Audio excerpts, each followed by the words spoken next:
Certo, então nós vamos agora para a segunda parte da aula. Aqui na primeira aula a gente falou do que é o pecado, né? De como que começou o pecado. E agora a gente vai pensar de como Deus ele lida com o nosso pecado, como que ele lida com o nosso erro, né? Quando nós erramos esse algo. Então, a primeira coisa que a gente tem que entender, quando o Felipe falou de Tiago mais cedo, eu pensei que ele ia roubar praticamente minha aula, né? O Felipe teve acesso à minha aula, ele leu e ainda vai falar. Brincadeiras à parte, mas Tiago, eu queria pegar os critérios, principalmente ali sobre a natureza de Deus. Primeiro, Tiago, capítulo 1. Tiago, capítulo 1.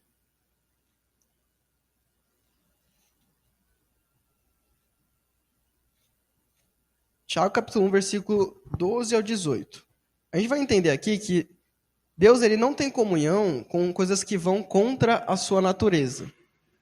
Não é possível isso. Não tem como Deus ele ter comunhão com uma coisa que destoa dele, é diferente dele, né? Aí o versículo 12 vai dizer assim, ó, 1 Tiago, desculpa, Tiago 1, 12 ao 18. Diz assim, não, tô no 2, peraí. Bem-aventurado aquele que suporta com perseverança a aprovação, porque depois de ter sido aprovado receberá a coroa da vida, a qual o Senhor prometeu aos que o amam. Ninguém ao ser tentado diga, sou tentado por Deus, porque Deus não pode ser tentado por ninguém. Ao contrário, cada um é tentado pela sua própria cobiça, quando esta o atrai e o seduz. Então, a cobiça, depois de haver concebido, dá à luz o pecado, e o pecado, uma vez consumado, gera a morte. Não se engane, meus amados irmãos. Toda boa dádiva e todo dom perfeito vem lá do alto, descendo do Pai das alturas, em que não pode existir variação ou sombra de mudança. Pois, segundo o seu querer, ele nos gerou pela palavra da verdade, para que fôssemos como primícias das suas criaturas. Então, ele estabelece aqui duas coisas distintas. Deus, ele prova as pessoas, ele coloca provas e perseveranças para as pessoas poderem, de fato, serem qualificadas, para que elas possam crescer, né? Toda prova tem esse objetivo. Quando você faz uma avaliação, uma prova, algum simulado, o objetivo é que você esteja preparado para um novo ano, preparado para uma nova matéria, preparado para outro nível daquela matéria, né? Mas aí ele fala, ó, só que a tentação não é a mesma coisa. Ninguém, ao ser tentado, diga, estou sendo tentado por Deus. Porque Deus não tenta ninguém, né? E aí ele fala, a cobiça, ela é algo da nossa natureza. É algo do ser humano, da humanidade. Cobiçar, desejar, não de Deus. E Deus, ele não pode fazer isso porque isso vai contrário à sua natureza. Deus não quer que a gente peque. Então Deus não vai colocar situações na nossa vida para a gente pecar. Tem diferença, ele vai colocar provas. Provas é que é para que a gente possa crescer, para que a gente possa confiar nele. Agora, Deus não vai colocar uma tentação, uma coisa para que a gente caia e peque contra ele. Então, tanto que ele fala aqui, ó, 17, toda a boa dádiva e todo dom perfeito vem lá do alto. Então quer dizer o quê? Tudo que é bom, tudo que é perfeito vem de Deus. Não as coisas ruins. Não a maldade, não a crueldade. Então, não pode existir variação ou sombra de mudança.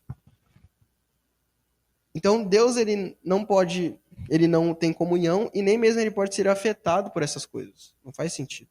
Deus ele não é afetado pelo mal. Ele consome o mal, porque ele é luz. Ele consome toda a maldade. Essa é a natureza dele, né? A própria palavra vai dizer que ele é um fogo consumidor. Eu não sei se vocês já viram, talvez alguma casa pegando fogo, uma fogueira, mas a fogueira ela consome tudo até o fim, né? Uma floresta quando ela pega fogo, a gente está tendo bastante casos ultimamente sobre isso, ela consome e é difícil apagar. Hebreus 12, né, vai dizer isso, um livro à frente, Hebreus 12, 28 e 29, Vai dizer, ó, por isso, recebendo nós um reino inabalável, retenhamos a graça pela qual servimos a Deus de modo agradável, com perseverança e temor, porque o nosso Deus é um fogo consumidor. Então, a gente tem que entender uma coisa. Deus ele não é passivo em relação aos nossos pecados. Deus ele não vai ficar quieto quando nós desagradarmos a sua vontade. Tá falando o quê? Que nós temos que servir ao Senhor de modo agradável, com reverência e temor. Quer dizer o quê? Que não é segundo o que eu acho agradável. Não é segundo o que me agrada. Não é segundo a reverência que eu tenho que ter para pessoas, mas a reverência que Deus espera dele. Né? Então, é igual um amigo seu. Certos amigos você vai ter um tipo de brincadeira, com outros não. Por quê? Porque você está respeitando o espaço dele. Você não vai falar com seu chefe igual você fala com seu colega, muitas vezes. Nosso caso é diferente, né? Eu até brinco com os meus chefes lá, às vezes, né? Mas já criou outro nível de intimidade. E não foge da reverência, não foge dessa ideia de respeito, né? Em relação ao cargo dele. E por que com Deus nós queremos agir de uma maneira em que Ele aceite as nossas condições? Deus ele não é passivo em relação às nossas condições. Então, mesmo na graça, se nós não nos esforçarmos, se a gente não buscar o Senhor, nós seremos cobrados por isso. Sim, Deus é um Deus de amor. Ele é um Deus de misericórdia, mas ele é um Deus de critérios. Ele é um Deus severo. Considerai a bondade e a severidade de Deus. Então, Deus espera que nós podemos compreender a graça dele, mas se nós não nos arrependermos, de nada adianta. Se eu entendi que eu errei o alvo, e aí eu não... Peraí, se eu errei o alvo, onde que eu errei? Quando Davi, ele levou a Arca da Aliança, isso causou a morte de um homem, porque ele levou da maneira errada, Davi ficou triste. Mas depois ele olhou para a lei e falou, peraí, o que eu fiz de errado? E ele olhou para a lei e fez certo e não aconteceu nada de mal. Então, por que com Deus nós temos que fazer diferente? Por que com Deus ele tem que aceitar as minhas condições? Por que Deus ele tem que aceitar a maneira como eu vivo? Não, nós não devemos agir assim com Deus. Então, arrependimento, ele vem do grego metanoia, que significa conversão, mudança de direção, mente e atitude. Então não é só uma coisa, não é simples assim. Eu preciso mudar a minha direção, o que eu estava fazendo, a minha mente. Preciso mudar, né? As pessoas falam bastante sobre mindset, né? No marketing, você daí está estudando bastante isso, né, Pascoal? Tá no marketing, mindset, né? Que é configuração de mente. Então, o cristão precisa fazer um mindset, né? A pessoa que quer se arrepender, ela precisa mudar a atitude e várias outras coisas. Tudo que for necessário para agradar a vontade de Deus, eu preciso mudar. Deus ele não aceita o pecado, ele aceita o pecador. Não lidamos com Deus sem critérios. Então eu não estou lidando com Deus que não tem critérios. Que Deus que não tem vontades. E aí eu queria refletir bastante sobre isso lá em 1 Coríntios, capítulo 10. 1 Coríntios, capítulo 10.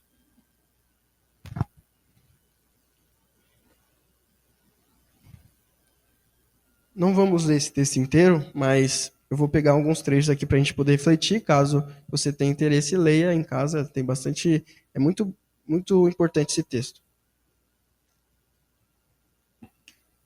Versículo, eu vou ler o 1 aqui primeiro. 1 Coríntios 10, 1. Ora, irmãos, não quero que vocês ignorem que os nossos pais estiveram todos sobre a nuvem e todos passaram pelo mar. E todos em Moisés foram batizados, tanto nas nuvens como no mar. Todos eles comeram do mesmo alimento espiritual e beberam da mesma bebida espiritual, porque bebiam de uma pedra espiritual que os seguiam, e a pedra era Cristo. Mas Deus não se agradou da maioria deles, razão pela qual ficaram prostrados no deserto. Ora, estas coisas se tornaram exemplos para nós, a fim de que não cobicemos as coisas como eles cobiçaram. Não sejamos idólatras como algum deles foram, conforme está escrito. O povo assentou-se para comer e beber, e levantou-se para se divertir. Não pratiquemos imoralidade, como alguns deles fizeram e caíram mortos num só dia, 23.000. Não ponhamos Cristo à prova, como alguns deles fizeram e foram mortos pela serpente. Não fiquem murmurando, como alguns deles murmuraram e foram destruídos pelo exterminador. Estas coisas aconteceram com eles para servir de exemplo, e foram escritas como advertência a nós, para quem o fim dos tempos tem chegado. Só até aqui por enquanto. Um Deus, novamente estou falando critérios. Critério significa uma pessoa que tem opinião, que tem decisão, que tem pontos que ela precisa, que ela deseja. Quando você vai para um emprego, eles têm os critérios. Se você não passa na entrevista, você é descartado. Quando nós temos Deus, Deus espera alguns critérios de nós. Ele não espera a perfeição, mas ele espera que a gente olhe para os exemplos. E aí, Paulo ele pega exemplos do Velho Testamento, principalmente aqui do povo de Israel. E ele cita alguns pecados que são pecados que a gente já viu, né, que a gente já falou, que é a imoralidade, que é muitas vezes a idolatria. E aí ele fala até da murmuração. Né? A murmuração é um pecado. Né? É uma coisa às vezes pequena que a gente faz, vou reclamar desse aqui, mas é pecado. A gente tem que tomar cuidado do que a gente fica reclamando. E aí fala que Deus ele lidou com o pecado de uma forma simples. Ele não tolera o pecado. Ele não aceita. Só que, vamos lá, Deus ele é muito pedagógico. Né? O que ele falou? Olha, antes dele dar as consequências, ele falou as consequências. Se a gente for lá ver o Velho Testamento, Deus fala qual seria a consequência. Olha, vocês têm que fazer isso. Se não fizer, consequência tal. É igual as crianças têm que ser a mesma coisa com as crianças, né? Ó, não obedeceu, vão ficar sem educação física. Aí eles ficam desesperados, né? Mas é por quê? Porque foi estabelecido o critério. Depois não pode falar que não houve critérios. Por quê? Porque aí vai falar, não, mas não houve critérios, não tinha um combinado antes. Mas Deus, ele dá os critérios antes. Então Deus falou sobre tudo isso. Ele falou sobre a reclamação, ele falou sobre a cobiça, sobre a idolatria, sobre tudo. Deus falou sobre tudo com esse povo. E aí vem as consequências. Então, ele coloca aqui no final, ó, essas coisas aconteceram para servir de exemplo. A nossa vida, nós precisamos olhar para os exemplos, não errar como as pessoas erraram. E a Bíblia está cheia de exemplos do que Deus não tolera. E aí fala aqui, ó, e a advertência quer dizer o quê? Que uma vez que eu leio e eu entendo o que Deus espera, é aquilo, o que eu vi eu não posso mais desver. Não tem como eu desver algo. Se eu vi isso, o que Deus espera de mim, não tem como eu falar que não existe. Porque eu já vi. Eu posso tentar, aí eu já vou estar pecando, né? Porque eu vou mentir, eu vou falar que não vi, mas você viu. E há consequências. Ele fala, para quem o fim dos tempos tem chegado. Quer dizer o quê? Que quando Deus chegar, ele irá cobrar. Ele irá trazer à tona as consequências do pecado. As consequências daqueles que não reconheceram. Que não olharam para o alvo e perceberam que não estavam de acordo. E aí o 12 é muito importante para todo mundo. 12, ó. Por isso aquele que pensa estar em pé, veja que não caia. Que significa o quê? Se você acha que está tudo bem, que está tudo tranquilo, desconfie. Se você acha que tem agido perfeitamente, que sua vida está de acordo com a vontade de Deus e você não tem falhado em nada, olhe de novo. Vigilante, vigie, olhe. Olhe os critérios do Senhor. E se pergunte, O que eu estou disposto a fazer para atender os critérios do Senhor? Estou disposto a fazer tudo o que for necessário? Ou aquilo que é minha cobiça eu não estou disposto? E aí, no 13, ele vai continuar. Não sobreveio a vocês nenhuma tentação que não fosse humana, mas Deus é fiel e não permitirá que vocês sejam tentados além do que podem suportar. Pelo contrário, juntamente com a tentação, proverá livramento para que vocês possam suportar. Então, ele está deixando claro aqui que a tentação, a cobiça, ela é natural. Ela é algo natural. É humano. É ser humano. É essa humanidade que o mundo prega, né? Você tem que ser humano. Nós somos humanos. Não temos como a gente fugir da nossa natureza humana, né? Então, é natural a tentação.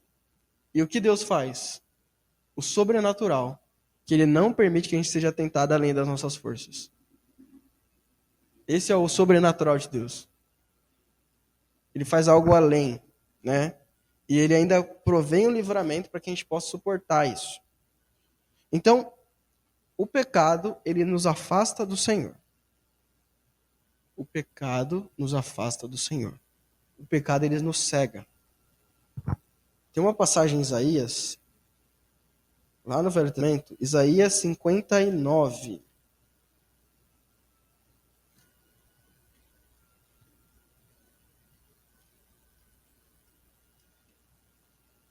Isaías 59, versículo 1 ao 3. Isaías 59, versículos de 1 a 3. Isaías 59, de 1 a 3. Diz assim: Eis que a mão do Senhor não está encolhida para que não possa salvar, e o seu ouvido não está surdo para que não possa ouvir. Mas as iniquidades de vocês fazem separação entre você e o seu Deus, e os pecados que vocês cometem o levam a esconder o seu rosto de vocês, para não ouvir os seus pedidos. O pior cego é aquele que não quer ver. O pior cego é aquele que não quer aceitar a vontade de Deus. Ele está falando aqui, ó, que Deus ele não está limitado para poder nos salvar. Ele não está impedido para fazer isso. Mas os nossos pecados fazem com que Deus não ouça as nossas orações. Deus não escute. Porque é os nossos pecados que nos afastam de Deus. E muitas vezes os pecados estão estabelecidos dentro dos nossos critérios. Quando eu decido que eu vou criar uma lei para mim, acima da lei do Senhor. Enquanto não assumir e abandonar o pecado em sua vida, o Senhor nunca estará presente. Deus não ama seu pecado. Tanto que a promessa final é a liberdade total do mal. Se Deus gostar do seu pecado, Ele não vai te livrar desse mal. Mas a promessa final é isso. Se a gente for lá, Apocalipse 21. Apocalipse capítulo 21, versículo 4. 1:4.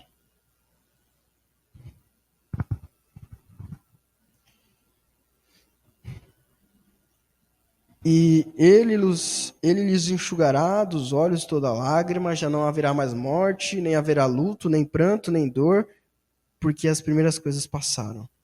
A consequência do pecado é a morte. E Deus vai nos libertar de tudo que é mal. Consequências do pecado nas nossas vidas. Deus espera que aos poucos nós venhamos melhorar. Ele espera, de fato, que a gente aos poucos comece a progredir e melhorar. Mas isso só acontece quando reconhecemos a nossa falha. É igual quando você tem alguma doença, né? Você pode ir no médico, aí o médico fala, olha, você tem câncer. A partir daquele momento você pode saber o que você vai fazer a partir dali. Que tratamento que você vai fazer, o que você vai buscar. Mas se o médico ficar, tadinho, eu não vou falar isso pra ele, vai ficar triste. Você não vai conseguir saber melhorar isso. não vai conseguir tratar isso. Mas uma vez que a gente reconhece a falha, peraí, então eu tenho esse problema, eu preciso mudar. Se eu estou cego e não vejo, eu preciso enxergar. Se meus pecados estão me impedindo de ter Deus e ter a salvação em Deus, eu preciso olhar para isso e mudar isso. Então Deus, ele quer que nós melhoremos aos poucos e nos tornemos irrepreensível para o Pai, né? A gente vai entender um pouquinho mais sobre essa palavra irrepreensível aqui. Filipenses capítulo 1, versículo 6. Filipenses 1, 6.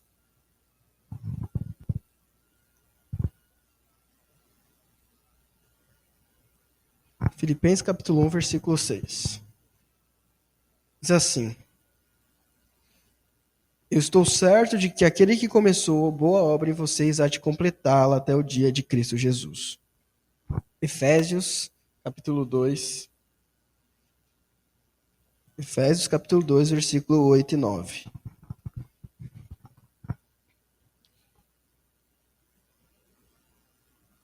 Não, desculpa. Efésios capítulo 1, versículo 4 e 6. Esse é o próximo. Efésios 1, 4 e 6. Perdão. Antes da fundação do mundo, Deus nos escolheu nele para sermos santos e irrepreensíveis diante dele. Em amor, nos predestinou para ele, para sermos adotados como seus filhos, por meio de Jesus Cristo, segundo o propósito da sua vontade, para o louvor da glória da sua graça, que ele nos concedeu gratuitamente no amado. Então Deus, Paulo diz que foi começada uma boa obra em nós, em Filipenses, que vai ser completada no dia. Mas se essa obra não começou em nós, como que vai ser completa no dia? Não tem como. Toda obra para ser completa precisa ter um início. E precisa ser aqui. Precisa começar nessa terra, nesse mundo. Essa boa obra em nós. E aí Efésios ele vai deixar claro aqui que Cristo, antes da fundação do mundo, aqueles que aceitam Cristo, porque a predestinação está em Cristo e não em nós. A predestinação está em Cristo. Aqueles que aceitam a Cristo, que estão em Cristo, serão adotados como seus filhos. E para louvor da sua glória. Então, ser irrepreensível diante de Deus não é eu não ter falhas. Mas imagina uma criança, ela quebrou, ela está em casa lá, ela quebra seu vaso, não sei, quebra alguma coisa importante para você, e ela já chega falando, olha, eu fui lá, quebrei, me desculpa, eu brinquei, não era para eu ter brincado aqui, eu sei e tal. Você vai precisar falar mais alguma coisa para essa criança? Ela já se reconheceu, ela se tornou irrepreensível, porque ela já reconheceu o erro dela. Agora, se a criança quebra, tenta esconder o negócio, aí você acha, ela se tornou repreensível. Mas assumir o erro, assumir a responsabilidade, te torna irrepreensível diante de Deus, porque Deus não precisou chamar a sua atenção naquele momento. Você mesmo já reconheceu a necessidade. Então, irrepreensível nesse contexto bíblico seria isso. Reconhecer e entender, antes mesmo de Deus precisar mesmo falar com a gente, ou algum irmão precisar falar com a gente. Então, se Deus ele não nos vê por conta do pecado, então não existe nenhuma obra que eu faça que seja vista por ele. Nem mesmo as boas obras. Quer dizer o quê? Se eu tenho pecado, eu posso fazer ótimas obras, mas Deus não me vê por causa do pecado. Então não importa. Não vai adiantar nada eu fazer boas obras. E aí vem um ponto-chave. Nós não somos salvos pelas obras, mas sim pela graça, né? Que aí vem o texto que eu tinha falado antes. Efésios 2, 8 e 9. Efésios 2, 8 e 9. Diz assim, porque pela graça vocês são salvos, mediante a fé. Isso não vem de vocês, é dom de Deus, não de obras, para que ninguém se glorie. Então, quer dizer o quê? Que a salvação em si, ela veio porque Cristo morreu na cruz para salvar o pecador. Uma vez que eu aceito isso, eu vou ter fé. Aí sim, minha fé vai ter obras. Mas não é esse o ponto principal que vai me salvar. Porque sem a graça de Deus eu poderia fazer grandes coisas. 1 Coríntios 3 vai dizer que eu poderia morrer, mas sem Deus, sem amor, de nada me aproveitará. Não faz sentido. Então não importa o que eu faço, somente uma tal graça me salva. Pois o evangelho não é para aqueles que se acham mais morais. Então não é para aqueles que estão no ponto mais elevado da moral. Que as pessoas são vistas pelas pessoas que fazem boas ações, boas atitudes. Mas sim para aqueles que sabem que são imorais perante ao Senhor. Para aqueles que sabem que estão errados. É interessante porque por isso foram cobradores de impostos e prostitutas que foram atrás de Jesus. Porque eles não se consideravam morais. Enquanto os que se sentiam morais, os fariseus, não foram atrás de Jesus.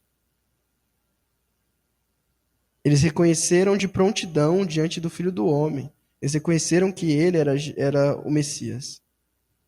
Então é isso. Somos pecadores fadados à morte? É isso? Essa é a pergunta final? A gente vai chegar no final do nosso estudo aqui, a última parte.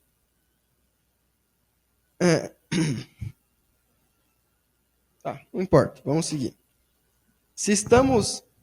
sim, de fato, nós somos pecadores fadados à morte. Sem Cristo. Sim. Estamos na morte, estamos fadados ao fracasso. Mas aí então aparece Jesus. Uma estrada que não existia, outro caminho. Imagina que você está numa direção. Ali, a apresentação. Ali, o canto aqui. Imagina que você tem uma estrada, uma única estrada. Ixi, tá. E nessa estrada, você só tem um destino. E esse destino é a morte. Porque antes de Cristo não havia outro caminho, não havia outro destino. Somente a morte. Cristo é o caminho que aparece como uma segunda opção, mas uma opção melhor, uma opção de vida. Então antes você não tinha uma opção. Ou você morria, ou você morria. Você só seria salvo se Deus olhasse para você com os bons olhos e falasse, não, esse aí eu quero, seja salvo. Se Deus escolhesse beneficiar. E hoje, não só hoje, mas há muito tempo, há 2000 anos atrás, Cristo escolheu toda a humanidade para ser beneficiada. E por isso que ele é o caminho. Ele não é um caminho no sentido de não haver outro caminho. Ele é o caminho no sentido de é o único caminho que você vai ter vida. É o único caminho onde você, de fato, vai sair do pecado e encontrar a vida. É o único caminho que não vai te conduzir à morte. Porque os outros caminhos, as outras pessoas que pregam aí, falando de outras coisas, esses caminhos te conduzirão à morte. Mas Cristo te conduzirá à vida. Porque Ele é a vida, né? João, capítulo 14, versículo 6, é esse que ele vai falar lá. João 14, 6. Respondeu-lhe Jesus, eu sou o caminho, a verdade e a vida. Ninguém vem ao Pai senão por mim. Jesus é a única opção que vai nos dar vida. Ele é a única opção que, de fato, nos levará a um lugar seguro. Significa que nenhum caminho é igual a Ele e somente por Ele chegamos a uma boa consciência com Deus. Então, se eu quero chegar à consciência do pecado, eu preciso olhar para Jesus. Porque nós perdemos a nossa consciência, a boa consciência que tínhamos para com Deus lá no Éden. Perdemos, de fato, essa ideia de estar completo. Romanos capítulo 5. Romanos 5.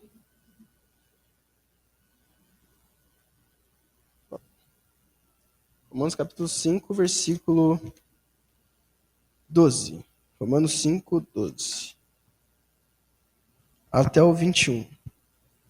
Vai dizer assim, ó, Portanto, assim como por um só homem entrou o pecado no mundo, e pelo pecado veio a morte, assim também a morte passou a toda a humanidade, porque todos pecaram. Porque antes da lei ser dada, havia pecado no mundo, mas o pecado não é levado em conta quando não há lei. No entanto, a morte reinou desde Adão até Moisés, mesmo sobre aqueles que não pecaram à semelhança da transgressão de Adão, o qual prefigurava aqueles que havia de vir. Mas o dom gratuito não é como a ofensa, porque se muitos morreram pela ofensa de um só, muito mais a graça de Deus e o dom pela graça de um só homem. Foram abundantes sobre muitos. O dom, entretanto, não é como no caso em que somente um pecou, porque o julgamento derivou de uma só ofensa para a condenação, mas a graça deriva de muitas ofensas para a justificação.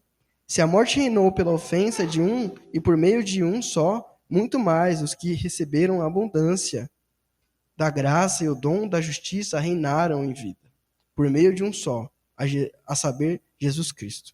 Portanto, assim como por uma só ofensa veio o juízo sobre todos os seres humanos para a condenação, assim também por um só ato de justiça veio a graça sobre todos para a justificação que dá a vida.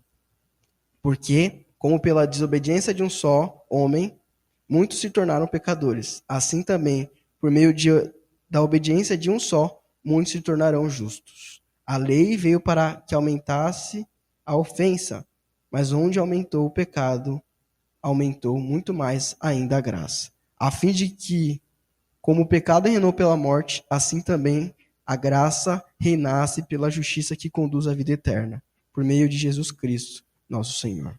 Então, o que Paulo está querendo dizer aqui é que o pecado entrou sim por Adão, mas Cristo não morreu só porque Adão pecou. Cristo morreu porque muitos pecaram. Muitos falharam. Não talvez a mesma semelhança de Adão, mas pecaram. E a condenação do pecado, o reinado do pecado, sempre conduziu à morte. Mas o reinado de Cristo conduz à vida. Cristo nos chama não para viver mais sobre esse reino, mas ele nos convida para viver num reino vindouro. Um reino onde vai ter vida eterna. Onde nós não somos mais moradores desse mundo, não pertencemos a esse mundo, mas só estamos aguardando que ele volte para nos conceder vida eterna. Jesus, ele é o único capaz de fazer isso, pois é o homem Deus. É o homem Deus ao mesmo tempo. Ele tem a capacidade de mediar. Não é como qualquer outro ser humano. 1 Timóteo, 1 Timóteo capítulo 5, versículos 5 ao 6, vai dizer isso, que Jesus é o único mediador entre Deus e os homens. Ele é o único capaz de nos conectar e salvar com Deus. Não existe nenhum outro nome pelo qual nós podemos ser salvos. Ok, mas como a gente vai seguir esse caminho? Como que eu sigo esse caminho? Antes de seguir esse caminho, é importante sabermos algumas coisas. Você não merece. Entenda primeiramente isso. Você não merece esse caminho. Eu não mereço. Ninguém é merecedor. Não é um prêmio pelo seu mau comportamento. Segundo ponto, é gratuito. Não tem a ver com a moral. Não tem a ver com você ser mais moral, etc e tal. Terceiro ponto, algumas pessoas que você ama vão contra você. Algumas pessoas que dizem te amar, que te beneficiarem em algum momento, vão contra você.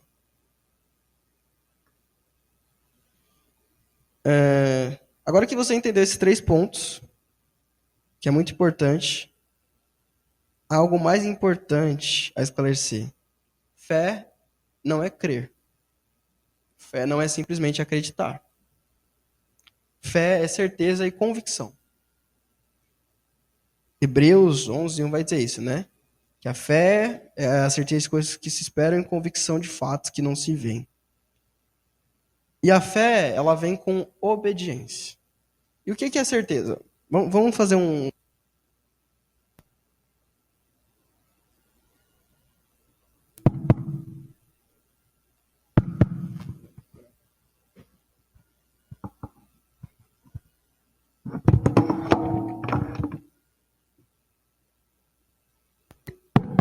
beleza, vamos lá.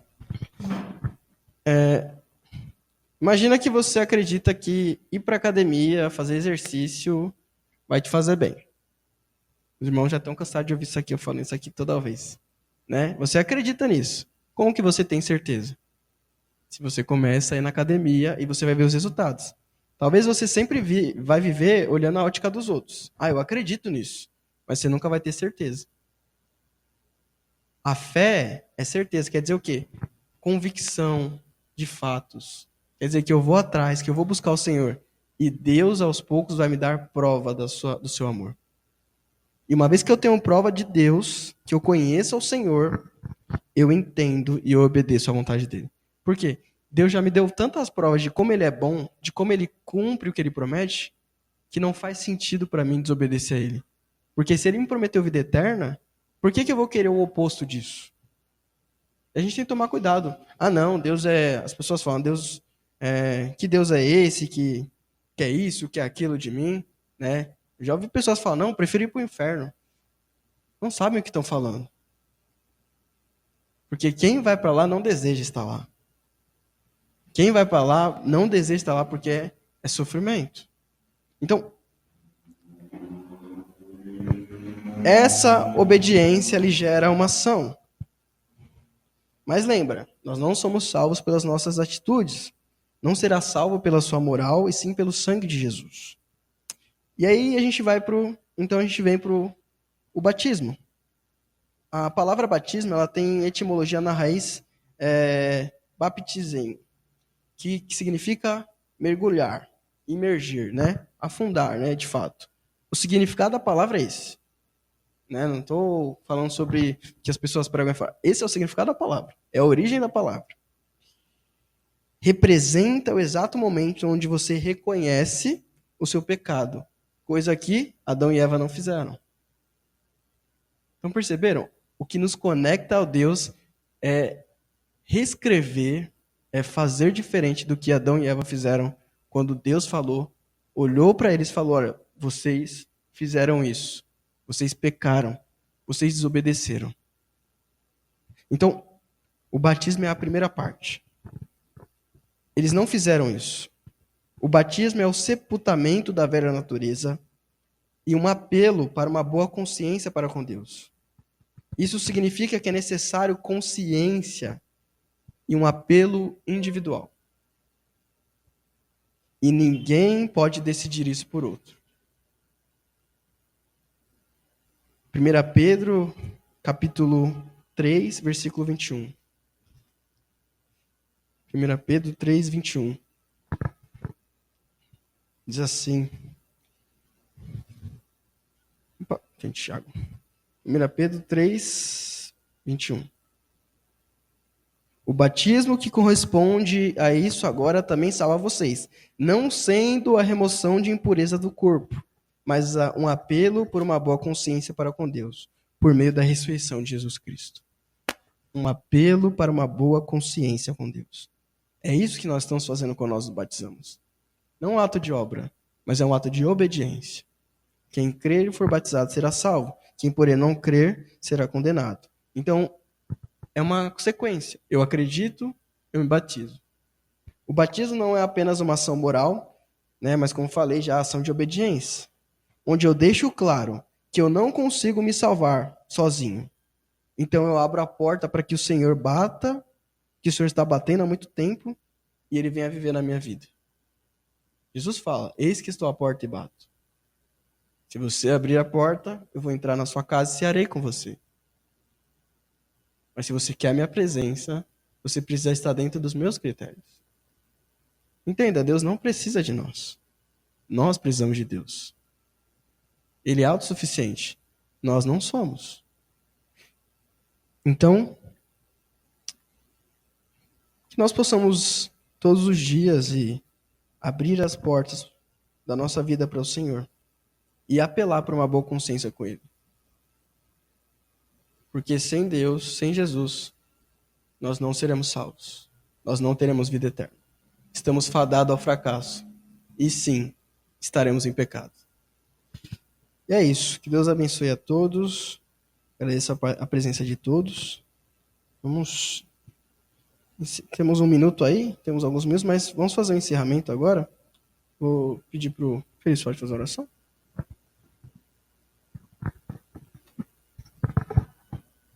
Oremos. Santo Senhor, amado Pai, Deus de toda bondade e misericórdia, nós agradecemos, Senhor, por essa rica oportunidade de poder ler a Sua palavra, poder refletir sobre ela num dia como esse, Senhor. Tá? Muitas vezes a gente não pede ao Senhor para poder estar mais com os irmãos, estar mais empregando a Sua palavra, passando mais tempo lendo, refletindo, e o Senhor hoje novamente concedeu, Pai, aquilo que a gente desejou, que a gente pediu. Pedimos pelos nossos corações, que a gente possa refletir que, de certa forma, a gente já tem se inclinado para alguma coisa e a gente pede, por favor, Pai, que seja para o Senhor, que a gente esteja inclinando nossos corações para o Senhor. Que tire de nós toda a maldade, que a gente possa ser mais humildes para reconhecer que nós erramos, ser mais humildes, nos controlar mais, para não ficar expostos ao pecado, para realmente tomarmos a decisão correta sempre de estar sempre renovando a aliança com o Senhor, todos os dias. Obrigado pelo irmão que se esforçou tanto para nos ajudar com esse estudo, para refletir, os irmãos que se esforçaram para estar aqui animando também, que eles estão nos visitando da mesma forma.